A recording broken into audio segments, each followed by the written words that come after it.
Joyful, joyful, we adore thee, God of glory, Lord of love. Hearts unfold like flowers before thee, opening to the sun above. Melt the clouds of sin and sadness, drive the dark of doubt away. Giver of immortal gladness, fill us with the light of day. Amém. Ontem nós vimos o que é a vida completamente centralizada no amor desmedido por Cristo. Se os irmãos tivessem um espelho em suas casas, né? As mulheres ainda mais que os homens, um espelho que, em vez de mostrar o que você é, a realidade, mostrasse o que você queria ver, você ficaria satisfeito? Se você tivesse tudo descabelado e o espelho mostrasse você penteado, se as irmãs estivessem com a maquiagem toda errada, mas o espelho mostrasse a maquiagem perfeita, se a roupa não tivesse direito, mas eles mostrassem tudo funcionando ali, e você saísse de casa e a realidade ficasse clara para as outras pessoas, mas aquele espelho mentisse para você, mostrando o que você queria ver e não a realidade, é óbvio que não. Então o que nós vemos na palavra de Deus não é simplesmente que a Bíblia diz para nós: vivam uma vida centralizada em Cristo. Ela não deixa cada um de nós decidir o que é uma vida centralizada em Cristo. Ela define para nós. Quando ela define, ela se torna um espelho no qual cada um de nós pode olhar sinceramente nossas vidas e olhar se nossas vidas são centralizadas em Cristo. Ou seja, não há uma definição de centralidade, de amor a Cristo, para mim, uma outra para o outro, uma outra para o outro, para que nós vejamos o que nós queremos ver. Minha vida está, não, nós olhamos, a palavra de Deus mostra que um homem como o apóstolo Paulo, o meu desejo é conhecê-lo, para que eu possa ganhar a Cristo, ainda que eu perca todas as coisas nesse processo, para que a minha vida engrandeça a Cristo em todas as coisas. Eu quero ser encontrado em Cristo, eu quero ser conformado à imagem de Cristo, eu quero ser como Cristo, e eu quero me alegrar continuamente na vinda de Cristo. Isso é vida centralizada em Deus. Portanto, não é agora um espelho em que cada um de nós pode ver o que queríamos ver. É objetivo. Eu posso sentar, olhar para a minha vida e dizer: a minha vida está assim, a minha vida vai nessa direção, os desejos da minha alma dominantes são exatamente esse. Eu tenho a impressão, queridos, se nós saíssemos na rua hoje e perguntássemos a várias pessoas bem intencionadas o que o cristianismo nos oferece, se eu não conhecesse nada a respeito do Evangelho, se os irmãos não conhecessem nada a respeito do Evangelho, e nós saíssemos e perguntássemos: olha, o que o cristianismo fornece para mim? O meu grande temor é que a maior parte das respostas seriam respostas generalizadas e confusas. As pessoas assumem que o cristianismo oferece muitas coisas: saúde, riqueza, sucesso, paz de espírito, um certo nível de tranquilidade, talvez uma promessa de um emprego melhor, uma carreira melhor, a realização dos nossos sonhos, seja lá qual seja o sonho, ambições, desejos. Ou seja, essa seria uma apresentação comum do cristianismo dos nossos dias. Se nós perguntássemos, esse é o sentimento geral, se eu pudesse resumir isso em uma frase, eu diria que as pessoas diriam para a pessoa: o cristianismo oferece aquilo que você deseja, teu sonho, teu plano. O cristianismo oferece aquilo que te faz feliz. O cristianismo oferece aquilo que te satisfaz. Ele satisfaz seus sonhos, suas ambições, mas essa é uma resposta confusa. Essa é uma resposta que ficou complicada e mentirosa, não é? Ficou complexa. Em uma palavra, não é nada disso que o cristianismo oferece. É muito mais simples, muito mais direto. O que o cristianismo oferece é Cristo. E é isso que Paulo diz que tinha, que desejava conhecer, se deleitar. Quando a oferta do Evangelho é a oferta de Cristo como o deleite da alma do homem. O que nos faz cristãos? O que me faz cristão, o que faz cada um de nós cristão, o que faz qualquer pessoa no mundo cristão? A pergunta fundamental para cada um de nós é: nós seríamos felizes no céu se Cristo não estivesse lá? Ou seja, se nós pudéssemos ter o céu, sem doenças, com todos os amigos que nós temos na terra, todas as atividades relaxantes, todas as paisagens maravilhosas, todos os prazeres físicos que nós já experimentamos, nenhum conflito, nenhuma dor, nenhuma doença, nenhum desastre natural, você ficaria satisfeito com esse céu? Se Cristo não estivesse lá, a responsabilidade nossa, de todos aqueles que pregam a palavra de Deus, é preparar um povo que diga: não, eu não seria feliz num lugar assim, um lugar sem doença, um lugar sem morte, um lugar sem dor, um lugar com todos os prazeres físicos, um lugar sem necessidades. Sem Cristo, para mim, não seria o céu. Não é o que eu almejo, não são os desejos dominantes da minha alma. É sobre isso que Paulo estava dizendo. É melhor eu partir e estar com Cristo. Estar com Cristo. Então, a vida centralizada em Cristo é algo definido pela própria Bíblia. Se nós não pudermos responder com um ressoante não, não é o que eu quero, não é o que eu busco na terra, isso não seria o céu para mim. Seria uma espécie de inferno. Então a questão é: será que juntamente com o mundo e a cultura à nossa volta, nós deixamos de ver que o presente do amor de Deus para nós é Cristo e não as coisas que nós podemos ter? Será que nós que pregamos temos apresentado o Evangelho de tal maneira que as pessoas vejam que Cristo não é secundário, que Cristo é o céu, que Cristo é o que o Evangelho oferece, que Cristo é o deleite da nossa alma, e que então nós podemos ter o deleite da nossa alma em qualquer circunstância da vida, pensando ser aquela circunstância que mais glorifica a Deus. Paulo fala, à luz do Evangelho, da glória de Cristo, da qual é a imagem de Deus. É a luz do Evangelho da glória de Cristo, não é a luz do Evangelho da glória das coisas, da glória de Cristo. Então a questão, quando nós nos voltamos para a definição bíblica do que é ser centralizado em Cristo, é se nós estamos preparando pessoas para o céu. Se nós podemos realmente dizer que as pessoas que estão na igreja estão sendo preparadas para o céu, para o seu deleite supremo.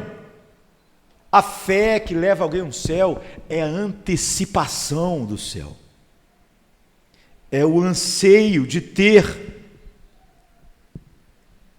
o prêmio do qual nós já experimentamos as primícias. Em Colossenses 3,11, então, Paulo diz: Cristo é tudo. Tudo. Então não sobra nada fora de Cristo. É por isso que o céu não é um lugar maravilhoso. O céu é o lugar onde nós teremos o desfrute completo de tudo que Cristo é. Homens que não estão voltados para isso agora aqui na terra, eles não têm comunhão com Cristo, não o amam. E o que essas pessoas poderiam fazer no céu? Que tipo de deleite elas poderiam ter lá? As alegrias celestiais não são alegrias para elas. As atividades que caracterizam o céu ia gerar canseira e enfado. É por isso que a diferença entre um homem regenerado e um homem não regenerado, ela é completa, total. Paulo diz, Gálatas 12:20, eu fui crucificado com Cristo. Assim, já não sou eu mais quem vive, mas Cristo vive em mim. E a vida que agora vivo no corpo, viva pela fé no Filho de Deus, que me amou e se entregou a mim. Ao estudar as epístolas de Paulo, você descobre que a nova vida traz uma nova vontade, uma nova mente, um coração novo, um novo poder, um novo conhecimento, uma nova sabedoria, uma nova percepção, uma nova vida, uma herança nova, uma nova relação, uma nova justiça, um novo amor, um novo desejo, uma nova cidadania, é tudo novo. Então, a centralidade do Evangelho é um amor desmedido pela glória de Cristo. É por isso que o brado da reforma era só lhe deu glória.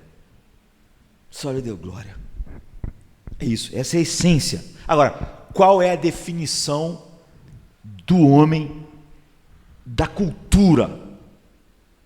É a oposta dessa. O apóstolo Paulo diz, nos últimos dias, os homens serão amantes de si mesmo. Ou seja, a definição de um homem regenerado é, ele ama completamente a Cristo, de tal maneira que Cristo é o prêmio e a herança que satisfaz totalmente o seu coração. Ou seja, é um homem completamente voltado para Cristo. E qual é a definição de um homem fora de Cristo? Ele é amante de si mesmo. Tudo isso que devia estar voltado para Cristo, está voltado nele. Ele, no máximo, consegue ver Cristo dentro desse amor voltado para ele mesmo. E o que a Bíblia diz é que homens assim não estão seguindo Cristo.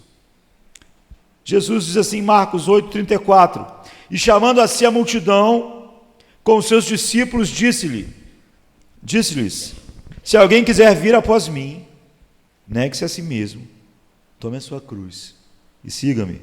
Mateus 16:24, então disse Jesus aos seus discípulos, se alguém quiser vir após mim, renuncie-se a si mesmo, tome a sua cruz e siga-me. O que Jesus está dizendo aqui é fundamentalmente o oposto do evangelho da nossa geração. O evangelho da nossa geração é caracterizado pela psicologia secular, que é natural ao coração do homem. Jesus propõe o oposto daquilo que o mundo propõe e o evangelho que segue a cultura propõe. Nós vivemos numa cultura que diz, ame a si mesmo, ame a si mesmo. Nós vivemos numa cultura que é consumida pelo amor próprio. Pense em si mesmo, pense no que Deus pode te dar, pense no que você pode receber, pense nas vantagens. Nós vivemos uma cultura que edifica o ego, uma cultura que fala sobre autoestima, quase que como uma religião. Nós vivemos uma cultura que diz, sinta-se bem consigo mesmo, sinta-se bem, pense que você é importante, pense que você é valioso, pense que você é um herói, pense que você é um conquistador, pense que você é digno de honra, pense que você é digno para ser salvo, pensa que você merece coisas boas, Pense a si mesmo. As capas de vários livros evangélicos é um homem subindo uma montanha, chegando ao topo. Quando você olha capas assim, quem é o herói da história? É o homem. Conquistou, subiu. Nós estamos afogados em prêmios àquilo que nós somos. Nós pegamos a cruz de Cristo. A cruz de Cristo é o momento mais terrível da história. Deus veio ao mundo.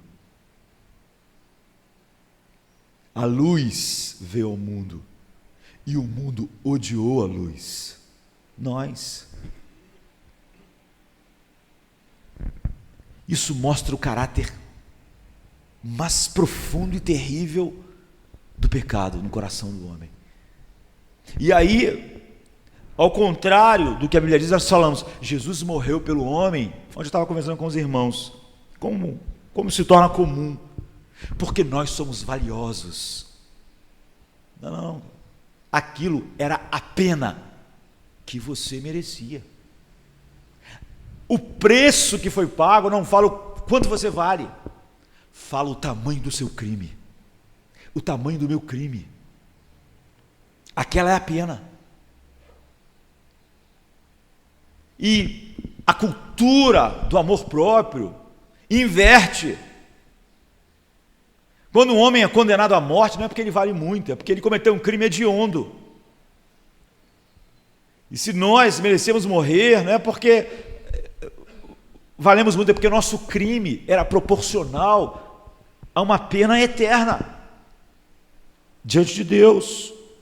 Então nós vemos numa cultura que diz, olha, importe-se consigo mesmo, você é importante. Os pais são consumidos em impulsionar o ego dos filhos, em impulsionar o seu próprio ego. Nós somos uma geração de amantes de si mesmo. É o que Paulo denuncia em 2 Timóteo 3,11. Ele vai falar uma lista de pecados terríveis que caracterizam a cultura humana. E o primeiro pecado, ele diz, os homens serão amantes de si mesmos. O amor deles vai estar centralizado neles. E eles vão acreditar de que tudo gira em torno deles. Mesmo Deus, a verdade, o Evangelho. Na verdade, Paulo disse que esse vai ser o pecado dominante.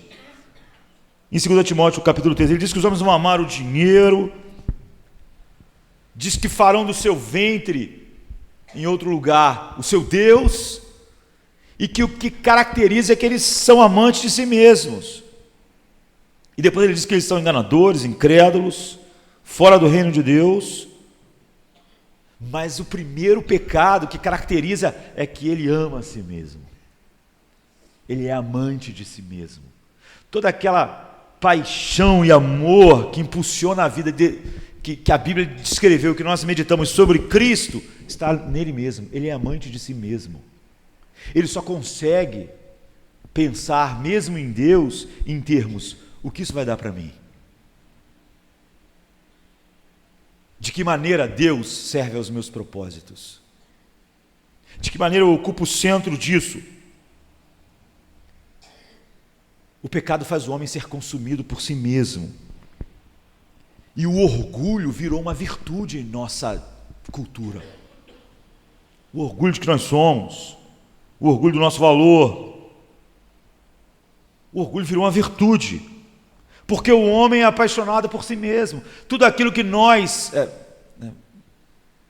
devíamos ser em relação a Deus, naturalmente o homem é voltado para si mesmo. Cada desejo, cada ambição, cada sonho, cada esperança, tudo que o Evangelho tem para fazer e dar, é o homem pensando, o que isso dá para mim?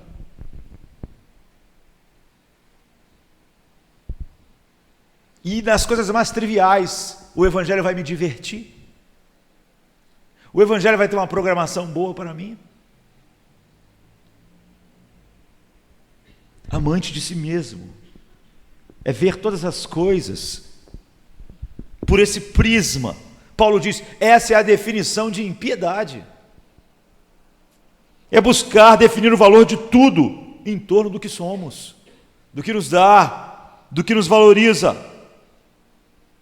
Essa é a cultura, essa não é o evangelho. Esse não é o evangelho, apesar de estar sendo pregado como evangelho.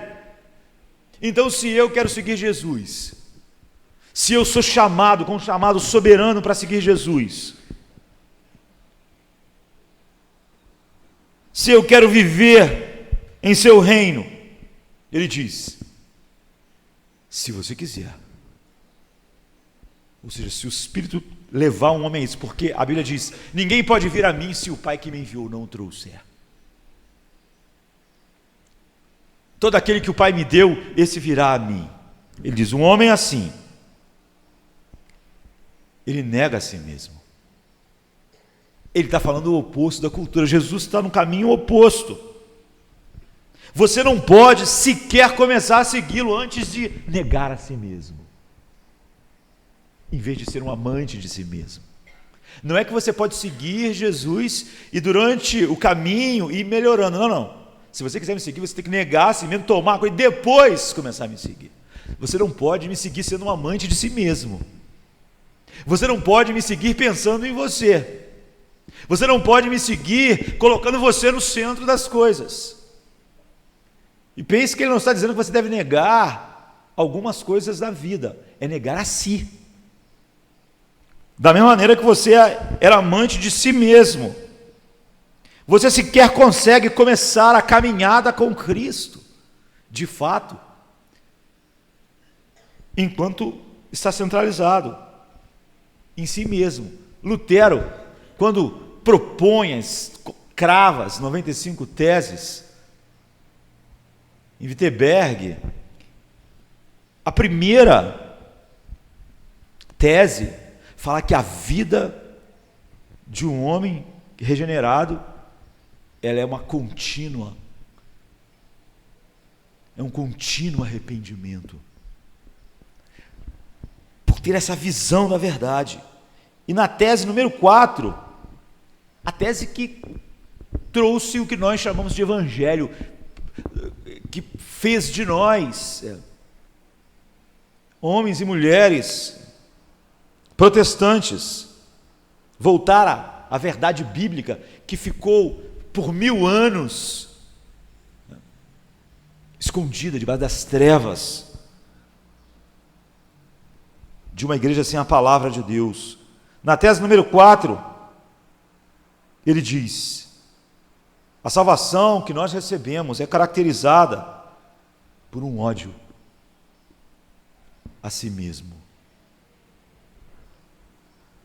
E Paulo diz: isso é essencial para o Evangelho. Pense em todas as religiões humanas. São religiões de autojustificação. São religiões baseadas de que o homem tem alguma bondade em si, tem algum merecimento, tem alguma dignidade. O que Jesus diz: até que o homem veja o que ele é e negue a si mesmo, ele sequer entrou no reino de Deus. E é por isso que é daqui que Lutero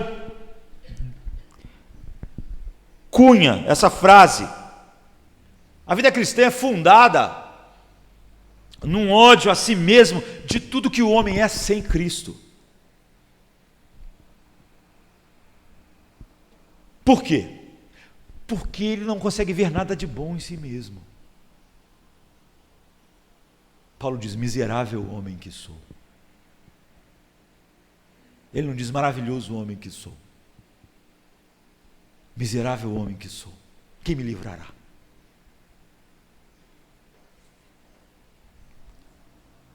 Jeremias diz: enganoso é o coração do homem, corrupto, maior do que todas as coisas. Quem pode admirar um coração assim? Isaías diz que quando ele viu a glória de Deus, ele diz: ai de mim, sou um homem pecador, vou perecer. As bem-aventuranças começam: bem-aventurado os pobres de espírito, aquele que viu a sua miséria espiritual, é isso, sua falência, aquele que não viu nada de bom espiritual em si, a não ser trevas. Paulo diz: nós antes, como os demais, éramos filhos da ira.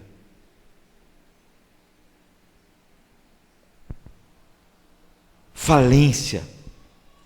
E quando você entende, a Bíblia diz que a sua vida fora da centralidade em Cristo é um nada absoluto. É só aí que você entende que todas as coisas são um esterco perto de ganhar a Cristo e viver para Cristo. Francamente, queridos, imaginar que alguém, um pecador, possa encontrar um Deus santo, um Deus justo, em seu reino, sem querer ser completamente liberto de tudo aquilo que ele é em si mesmo, do seu coração enganoso, do seu pecado, da sua compreensão generalizada daquilo que o pecado é nele, não viu um Deus santo. Porque a Bíblia caracteriza a nossa visão de Deus como uma enorme sensação da nossa pecaminosidade. Jó era um homem justo, no melhor sentido humano que nós poderíamos supor. Mas ele viu a glória de Deus. E quando ele viu a glória de Deus, depois de todo aquele processo que ele passou, em Jó 42 ele diz: eu tinha ouvido falar sobre Deus, mas meus olhos não tinham visto. Agora que eu vi a sua glória, eu me abomino no pó e na cinza. No original, eu me odeio. É isso que Lutero estava falando. Eu me desprezo por tudo que eu sou fora de Cristo. Tudo que eu sou a parte de Deus. Tudo que eu sou na minha humanidade caída. Qualquer coisa em mim não redimida pelo sangue de Cristo é abominável, é miséria, e eu odeio isso. O apóstolo Paulo diz a Timóteo, em 1 Timóteo capítulo 1, versículo 15, essa é uma palavra digna de toda aceitação, que Cristo veio ao mundo salvar os pecadores, dos quais eu sou o pior. Não havia nada em Paulo, ele está dizendo, digno de elogio. Não havia nada sobre Paulo que alguém devesse lhe elogiar. Não havia nada em Paulo que alguém devesse dizer: este é um grande homem, ele merece alguma coisa. Não havia nada em Paulo para ele se gabar. Ele diz: longe em mim esteja de me gabar de qualquer outra coisa a não ser na cruz de Cristo, na qual eu estou morto para o mundo e o mundo está morto para mim. As pessoas hoje se gabam descaradamente de que são bons, merecem algo de Deus.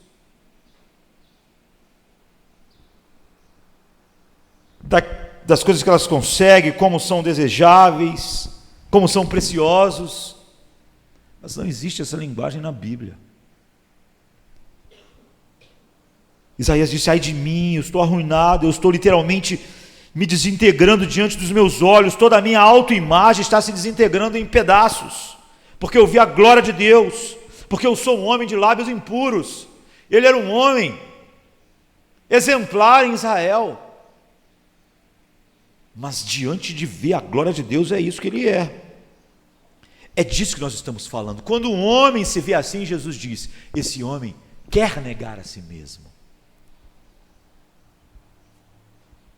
Esse homem não está pensando: olha, eu vou tentar fazer algo para Deus, eu dei os meus talentos, minhas coisas para o mundo, agora eu vou fazer isso para Deus. Ele não está dizendo: eu vou usar meu dinheiro para ajudar alguns pobres, eu vou tentar ser um pai melhor, eu vou tentar ser uma pessoa mais digna do que eu tenho sido, vou negar o que eu tenho de propriedades desnecessárias. O que ele está dizendo é: eu nego a mim mesmo como algo de valor. Qualquer coisa, nada de bom eu atribuo a mim mesmo, fora de Cristo. Fora de Cristo eu sou o pior dos pecadores. Eu sou um objeto e digno da ira de Deus.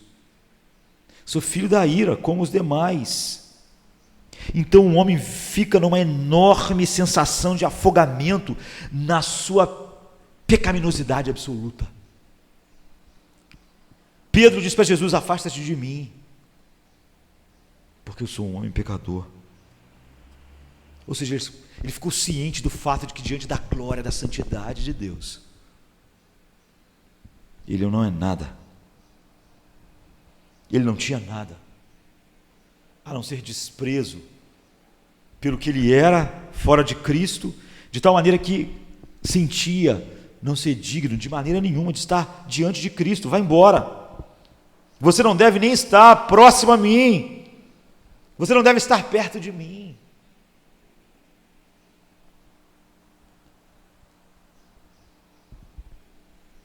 A descrição bíblica de um homem que chegou a uma visão correta de Deus é daquele homem em Lucas 18 que não ousa olhar para o céu, não ousa olhar para cima e diz: Deus, sê propício a mim, pecador. Ele bate em seu peito e nem olha para cima. Essa é a diferença de ser amante de si mesmo, que caracteriza a nossa cultura. Francamente, isso é completamente alheio a tudo que está à nossa volta, a tudo que o mundo e a cultura que impregna a nossa mente é baseada, porque ela é baseada no amor próprio, no desejo extravagante e legitimado, a tal ponto que nós chegamos a dizer para o mundo: o Evangelho é dar a você o que você quer, é realizar seus sonhos. O Evangelho é o oposto disso. Qualquer coisa que você quer, você pode ter, você pode ser o que quiser. As pessoas dizem até que Deus sonha hoje em dia, o que é ridículo, porque sonhar é aquilo que nós podemos ou não realizar em nossa fraqueza absoluta. Nós não controlamos nada. Deus é o Deus que decreta todas as coisas. Ele diz: operando eu, quem impedirá? Eu farei toda a minha vontade. Deus não sonha nem no sentido mais comum, porque Deus não dorme, nem sonha no sentido de fazer planos de que talvez se realizem ou não. Deus é o Deus dos decretos eternos. Então as pessoas dizem para as pessoas: olha, insista nos seus privilégios e vá a Deus. Insista no respeito, na honra que você tem, no valor que você tem, honra, afirmação. Mas a Bíblia diz: as pessoas que entram no reino de Deus não insistem em nada disso. Elas negam elas mesmas, elas negam que haja bondade nelas, elas negam que haja algo de valor nelas, elas negam que haja qualquer merecimento nelas, elas dependem completamente da graça de Deus, elas não estão focadas nelas mesmas, elas não são amantes de si mesmas, elas negam a si mesmas. E só aí elas entraram no reino de Deus. Quando elas entram no reino de Deus, elas estão esmagadas por um alto desprezo por tudo que elas eram sem Cristo. Elas dizem: eu sou um miserável pecador, eu odeio o que eu sou sem Cristo, eu odeio o ego, o pecado. A Bíblia diz: isso é o verdadeiro arrependimento.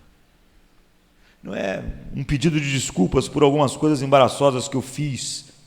É esse arrependimento que produz a mudança, que faz o homem dizer: para mim o viver é Cristo.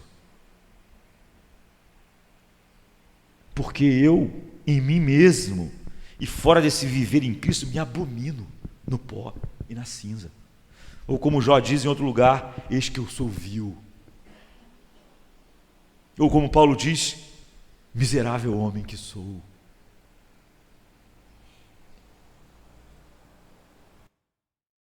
Mas, se nós temos tempo para ver algo de bom em nós, algo que vale a pena em nós, algo de valor, algo justo, por que nós íamos negar isso? Como é que eu posso negar a mim mesmo se eu vejo coisas boas que precisam ser preservadas e valorizadas? Como é que eu posso dizer eu morri para mim mesmo se tinha coisas em mim que eu amo? Então o que Jesus está dizendo aqui é: se você quiser entrar no meu reino, se você quiser me seguir, se você quiser viver essa vida, se você quiser esse desfrute eterno, você tem que começar por odiar tudo que você é fora de mim. É por isso que Paulo diz: Cristo é tudo, fora dele não há nada, a não ser as trevas, que nós somos filhos da ira. Então o Evangelho não fala sobre o que eu vou ganhar, mas sobre a visão do que eu quero que morra. Por ter visto a realidade daquilo que eu era, não vivendo para a glória de Cristo. Então eu vejo como consumadamente indigno tudo que eu sou. E agora em mim não há nenhum anseio a não ser pela graça de Deus. A salvação não está baseada em nada e em nenhuma dignidade que eu tivesse. É isso que é graça. Se eu tivesse valor, não era graça. Se eu valesse algum preço, não era graça. Você entra num lugar hoje, quando sair daqui, e compra um aparelho. Não é graça. Você acha que aquilo vale o preço. Pagou, levou. Isso não é graça. A graça é exatamente essa completa indignidade. Só que isso é o oposto de tudo que o homem é naturalmente. E quando o Evangelho se propõe a agradar o homem natural, ele não pode pregar a verdade para ele. Então ele ajuda o ser humano a ser amante de si mesmo. O Evangelho se transforma em tudo que você quer para a sua vida. Você é o centro da sua vida. E Deus existe para que você seja o centro da sua vida. Quantas vezes você já viu pregadores, de maneira comum nos nossos dias, pregarem assim: neguem-se a si mesmos. Isso não atende à cultura popular e nem o pragmatismo nosso, que queremos atrair pessoas apelando para as suas paixões, valorizando a sua impiedade. Então tudo que a igreja quer é fazer o incrédulo se sentir confortável. Então ela tem que dizer: você é maravilhoso, você é precioso, você não precisa negar a si mesmo. Jesus é só alguém que vai fazer você ainda mais maravilhoso, mais do que você já é.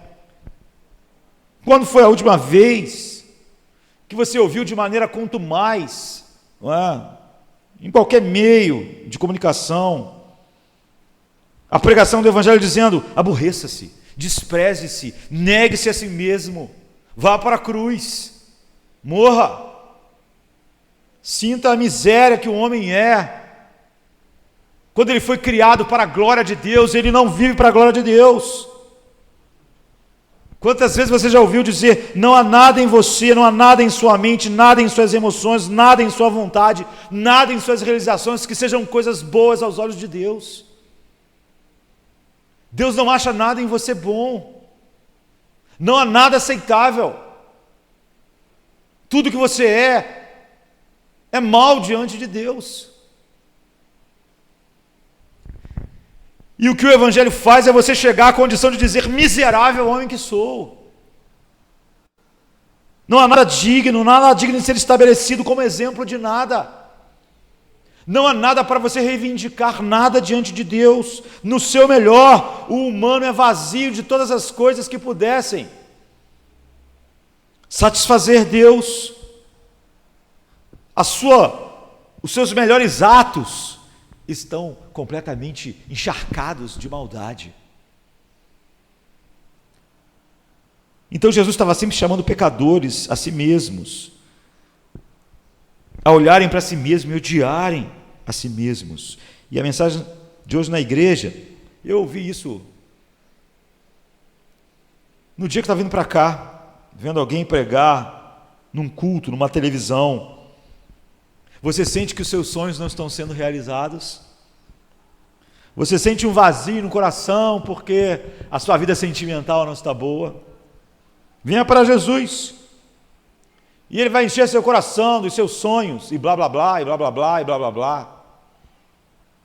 E foi tudo sobre como as pessoas deviam conseguir de Jesus aquilo que elas querem, porque elas se amam, porque elas são amantes de si mesmas. Aí vem Jesus, sabe? E diz: se você quiser me seguir,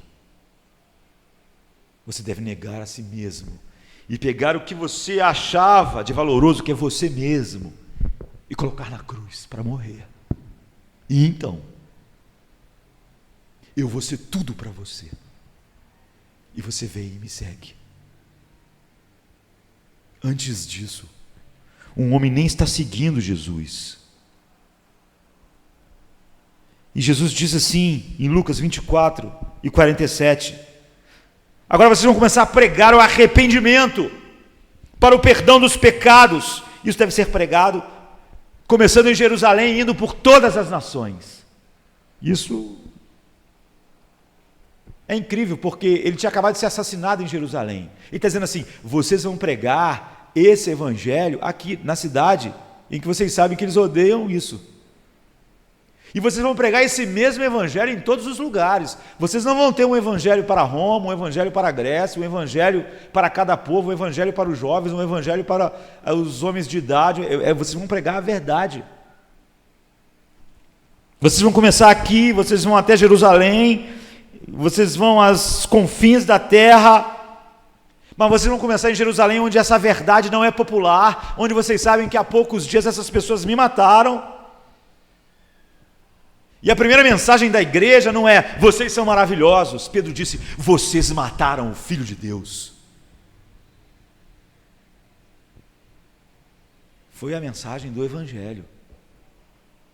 As pessoas se converteram porque aquela é a ação do Espírito Santo, abrindo os olhos do homem para que ele veja o que ele é.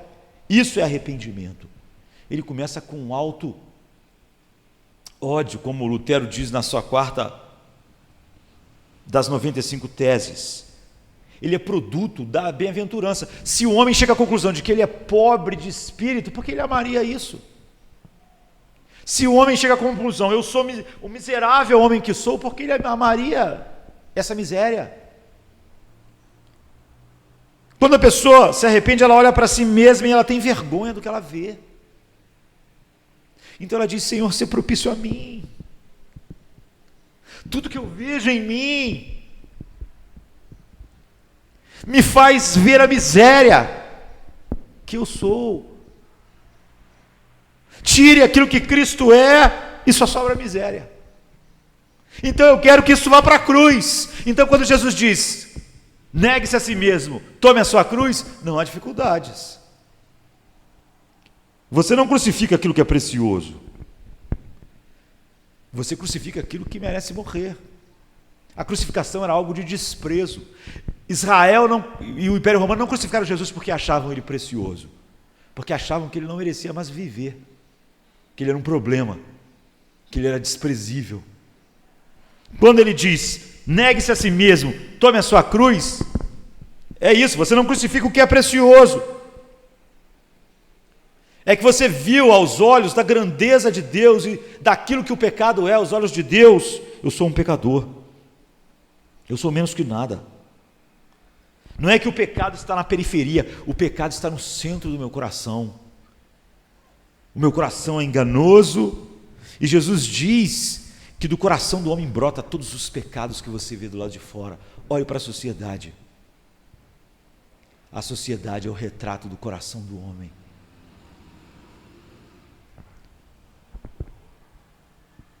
Agora, para o homem fazer isso não pode ser uma obra humana. Você não pode atrair alguém, sei lá, com um entretenimento, e no fim desse entretenimento, ele odiar tudo que ele é fora de Cristo. Você precisa do poder de Deus. O coração duro do pecador é amante de si mesmo. Então, quando ele ouve isso que a Bíblia está dizendo, ele odeia. Ele odeia. É por isso que a luz veio ao mundo e os homens amaram mais as trevas do que a luz. Jesus explica por quê. Porque ela deu testemunho das suas obras mais. Ela os condenou. Então eles odiaram a luz. A única maneira de você amar a luz é se o seu coração concordar com a luz. Eu sou mau. Eu preciso da graça. Eu preciso do poder do Evangelho. A não ser que o Espírito Santo desperte o pecador para a sua verdadeira condição, ele não pode amar o Evangelho. Então nós vimos ontem o que é um coração regenerado, o que é o Evangelho diante do homem que é declarado como amante de si mesmo. Essa incompatibilidade total é uma inversão total e global de todas as maneiras com que você se via. E a Bíblia então usa 3 palavras gregas para arrependimento. Eu não sei há quantos minutos eu estou falando. Eu não olhei o início. Então, há quantos minutos eu estou falando? Você não sabe? Não, mas então vou... A Bíblia usa 3 palavras gregas para arrependimento. Em Lucas 11:32, Lucas 15:7-10, ela usa a palavra metanoio. Basicamente, quer dizer uma reversão do pensamento e atitude mental. Essa atitude mental do homem, amante de si mesmo, é revertida. É uma mudança de ideia. Essa palavra fala então do arrependimento que lida com a mente. O arrependimento começa quando a tua mente muda em relação daquilo que você via sobre você mesmo, sobre a vida, sobre o pecado, sobre aquilo que a Bíblia diz como você é. Você não concordava com isso, você odiaria isso. O que? A Bíblia diz que eu sou mau e vil e miserável e filho da ira. Não gosto disso. Mas quando o homem começa a se arrepender, há uma mudança na sua mente, que começa a concordar com Deus, que começa a dizer como Paulo, miserável homem que eu sou. Começa a dizer como Jó, eis que eu sou vil. Que começa a dizer como Isaías, ai de mim. Metanoio é uma mudança na mente, de amante de si mesmo para o amor centralizado em Cristo, para ver a beleza da glória e da santidade de Cristo, que começa a fazer o homem dizer, eu me abomino no pó e na cinza, como Jó diz em Jó 42. A segunda palavra para arrependimento usada é metamelomai. Então a primeira é a mudança da mente, mas essa enfatiza a tristeza. Ela está em Mateus 21:29 a 32. Ou seja, no momento em que há aquele primeira mudança mental, que eu vejo eu como eu sou, esse que eu sou vil, esse que não há valor em mim, esse que tudo que eu sou desonra a Deus, há esse segundo elemento, que é um elemento de tristeza com tudo que eu sou. Ou seja, da mente, o arrependimento atinge os meus sentimentos, dá um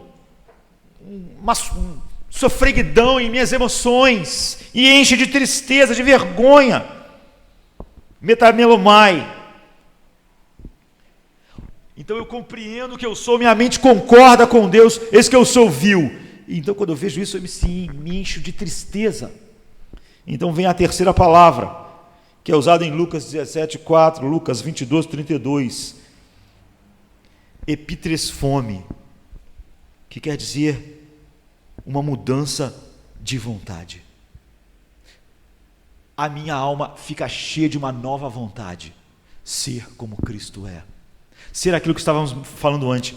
Eu quero conhecer Cristo, quero ser achado nele, quero ganhá-lo. A minha vida não é mais preciosa para mim, contanto que ela glorifique Cristo. Uma mudança da sua vontade, ela começa na sua mente, ela atinge as suas emoções e vai à sua vontade. Esses três elementos formam juntos aquilo que a Bíblia chama de arrependimento. Hoje, o pastor está falando no Facebook, às vezes a gente vê umas fotos no Facebook, a pessoa bota assim: a sua igreja me aceitaria como eu sou? Alguém assim não entendeu o Evangelho. O Evangelho não aceita ninguém como é. O Evangelho é uma mensagem para todas as pessoas, mas é um Evangelho que diz: negue-se a si mesmo. Não é como você é. Você não pode seguir como você é. Ninguém pode seguir a Cristo. Se você quiser me seguir, negue-se a si mesmo. Tome sua cruz e siga-me. Há uma mudança na mente, há uma mudança nas emoções e há uma mudança na vontade. Eu vejo tudo que eu sou fora de Cristo, então eu me encho de tristeza e minha vontade é ser completamente diferente, igual a Cristo, em todas as coisas, glorificando a Cristo. Porque a minha mente entende as minhas misérias, minhas emoções sentem a minha miséria, então tudo que eu quero é tomar a cruz e morrer para mim mesmo. Então Paulo diz: qual é a minha glória? Qual é a única coisa na qual eu me gabo? Meu único orgulho é na cruz de Cristo, porque nela eu estou morto para o mundo e o mundo está morto para mim. Porque antes disso eu mesmo morrer. É intelectual o arrependimento, no reconhecimento do que nós somos. Em seguida ele move a emoção, e essa tristeza profunda leva ao arrependimento, que gera a mudança radical, não na moralidade, eu vou viver uma vida diferente, mas nas motivações que levam a isso. Eu quero ser como Cristo, eu quero glorificar a Cristo. Então Martin Lloyd Jones, um dos maiores pregadores do último século, diz assim: o arrependimento significa que você percebe que é um pecador culpado e vil na presença de Deus, que merece a ira e o castigo de Deus, que está vinculado ao inferno. Isso significa que você começa a perceber que essa coisa chamada pecado está em você, flui de você, é a expressão do seu coração, e que tudo que você quer é ser livre disso e ser conformado à imagem de Cristo. Você quer renunciar ao mundo a qualquer custo, o mundo, a sua mente, as suas perspectivas, bem como a sua prática. Você vai negar a si mesmo, tomar a sua cruz, você vai depois seguir a Cristo. Você pode sofrer todas as perdas, que não fará nenhuma diferença. Isso é arrependimento. O Evangelho que é pregado hoje ajuda o homem a continuar a ser o que ele é, amante de si mesmo, e não leva a ele a ver tudo que Cristo é. Cristo é tudo. A mensagem que o Evangelho oferece é Cristo para ser seu tudo e mais nada. E quando Cristo é tudo, João Calvino dizia: eu perdi e deixei todas as coisas por causa de Cristo. E o que eu achei? Achei tudo. Tenho tudo. Porque Cristo é tudo. Esse é o coração dos reformadores. Agora, se eu vejo a mim mesmo como vil, desprezível, miserável, porque eu não queria, porque eu não ia desejar negar a mim mesmo, a única resposta é que eu não vi isso. Portanto, eu não posso negar a mim mesmo. Eu preciso de um evangelho que encha a minha bola, que faça eu, amante de mim mesmo, ficar cada vez mais amante de mim mesmo. Portanto, isso é o anti-evangelho. É o evangelho andando na contramão. Então nós vamos e falamos: Deus, nós não temos justiça, não temos nada bom, não temos nada. Nós queremos tudo que Cristo é e tudo que tu és para nós. Eu estou cansado de mim, cansado do meu pecado, cansado do meu coração enganoso, cansado de viver focado em mim mesmo e o meu ego ser o meu próprio Deus. Então, como Paulo, a minha vida não é mais preciosa para mim. Isso quer dizer que eu já tomei a cruz e já estou seguindo Cristo. Eu desejo estar com Cristo, desejo conhecer Cristo, desejo a justiça de Cristo, desejo a glória de Cristo. Então eu posso dizer, para mim o morrer é lucro, porque para mim o viver é Cristo. Essa é a diferença do evangelho centralizado em Cristo e o evangelho centralizado naquilo que 2 Timóteo 3 diz: os homens serão amantes de si mesmo. O evangelho não é relevante quando diz para o homem: continue amando a si mesmo. Você é amante de si mesmo, você continue nesse caminho. Isso é o anti-evangelho. Então, como eu falei ontem, eu quero hoje à noite mostrar a tragédia que é misturar essas duas coisas incompatíveis, tentando encontrar um meio termo que faça o homem ir regenerado, se sentir bem, pregando para ele um anti-evangelho que não pode salvá-lo da tragédia que o homem é fora de Cristo. Vamos orar? Pai, antes do evangelho ser uma boa notícia, ele é uma notícia devastadora para um homem amante de si mesmo. Ele só é uma nova de grande alegria quando o homem viu a sua completa falência e indignidade, e quando ele pode, lá do profundo do seu coração, dizer: eu dependo só da sua graça, e se tu me condenares, tu estarás sendo justo, tu estarás certo. Portanto, sê propício a mim, pecador.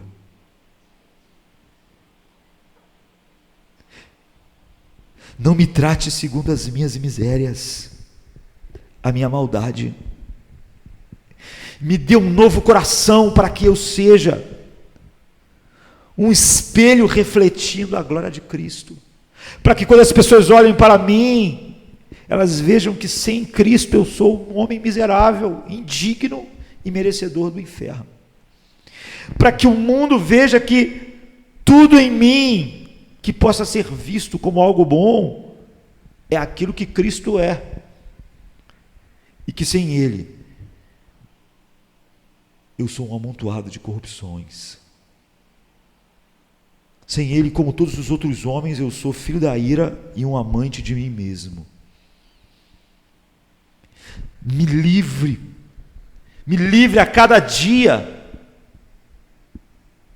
de ser tentado a achar que o evangelho é construído em torno de mim, dos meus desejos, da minha importância, do meu valor, e me faça ver a cada dia a importância de Cristo, o valor de Cristo, a dignidade de Cristo.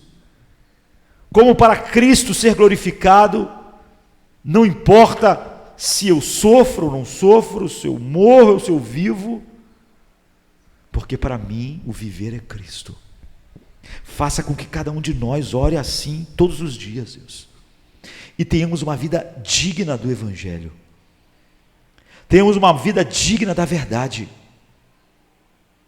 que o mundo veja a verdade do evangelho em nós, veja a diferença que há entre luz e trevas, entre um homem amante de si mesmo e um homem que se aborreceu, se viu e viu todo o valor em Cristo, de sentir que nós somos amados em Cristo, somos salvos por causa de Cristo, na justiça de Cristo, somos, a beleza de Cristo pode nos fazer belos, e que sem Cristo não há nada de bom, nada digno, nada digno de ser louvado, nem recompensado em nós, para que Cristo seja tudo em todos e o teu nome seja glorificado.